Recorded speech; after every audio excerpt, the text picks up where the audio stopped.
আসসালামু আলাইকুম। আজকে আপনাদের মাঝে নিয়ে আসলাম নতুন একটি রেসিপি, বেগুনের আচারি বা বেগুনের টক যাই বল।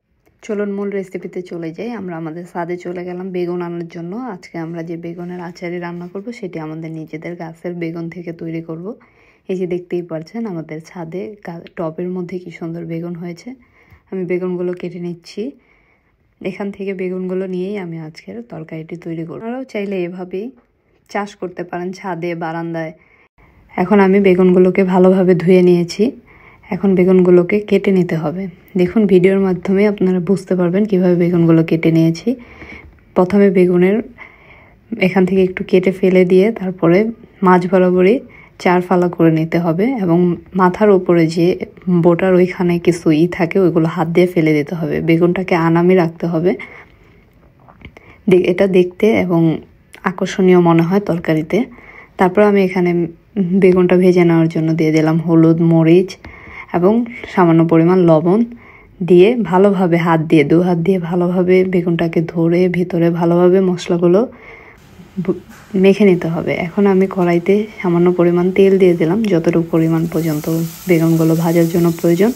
এরপর আমি কড়াইতে বেগুনগুলো দিয়ে দিলাম, দিয়ে ভালোভাবে এপিট ওপিট করে ভেজে নিতে হবে। মাঝে একটু ঢাকনা দিয়ে ঢেকে দিতে হবে যেন বেগুনগুলো ভালোভাবে সিদ্ধ হয়ে যায়।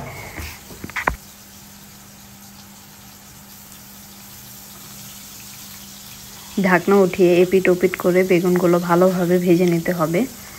ভেজে নেওয়ার পর বেগুনগুলো একটি পাত্রে তুলে নিতে হবে। দেখুন আমার বেগুনগুলো ভাজা হয়ে গেছে, আমি একটি পাত্রে তুলে নিলাম। এখন ওই একই কড়াইতে দিয়ে দিলাম পেঁয়াজ কুচি কিছুটা। আরেকটু তেল প্রয়োজন, তাই আমি আরেকটু তেল দিয়ে দিলাম। তারপর পেঁয়াজগুলোকে ভালোভাবে ভেজে নিতে হবে। হালকা হালকা লাল হয়ে আসলে তখন এখানে আমাদের মশলা অ্যাড করতে হবে, যেমন আদা রসুন বাটা দিয়ে দিতে হবে, পেঁয়াজ বাটা। আমি এখানে 1 কাপের মতো পেঁয়াজ বাটা ইউজ করেছি। এরপরে সামান্য পরিমাণ পানি মশলাগুলো কষানোর জন্য দিয়ে দিতে হবে।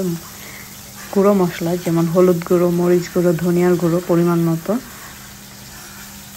এরপর দিয়ে দিলাম কিছুটা গরম মশলার গুঁড়া, দিয়ে দিলাম স্বাদ মতো লবণ এবং দিয়ে দিলাম জিরার গুঁড়া।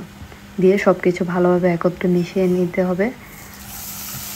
তারপর কিছুটা পানি দিয়ে মশলাগুলো কষানোর জন্য ঢাকনা দিয়ে ঢেকে দিতে হবে। দেখুন কি সুন্দর মশলাগুলো কষানো হয়ে গেছে, পানিটা একদম শুকিয়ে গেছে, তেল উপরে ভেসে চলে এসেছে। এখন এখানে মেন উপকরণটি দিয়ে দিতে হবে।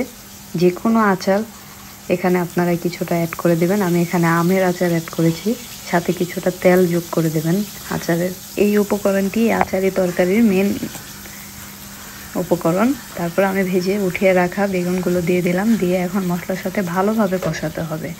কিছুটা সামান্য পরিমাণ পানি দিয়ে ঢাকনা দিয়ে অপেক্ষা করুন কিছুক্ষণ, বেশি না 5 মিনিট অপেক্ষা করলেই হবে। এরপর দেখুন কি সুন্দর হয়ে গেছে আমার বেগুনের আচারি বা বেগুনের টক। এরপর আমি উপরে কিছুটা পরিমাণ ধনিয়া পাতা দিয়ে দেবো, এটা আপনাদের ব্যক্তিগত ব্যাপার। দেখুন উপরে তেল ভেসে চলে এসেছে এবং কি লোভনীয় একটি তরকারি হয়েছে। যারা বেগুন খেতে চায় না তাদেরকে এভাবে পরিবেশন করুন। রেসিপিটি আমার তো খুব ভালো লেগেছে খেয়ে। আপনাদের কেমন লাগলো ট্রাই করে জানাবেন।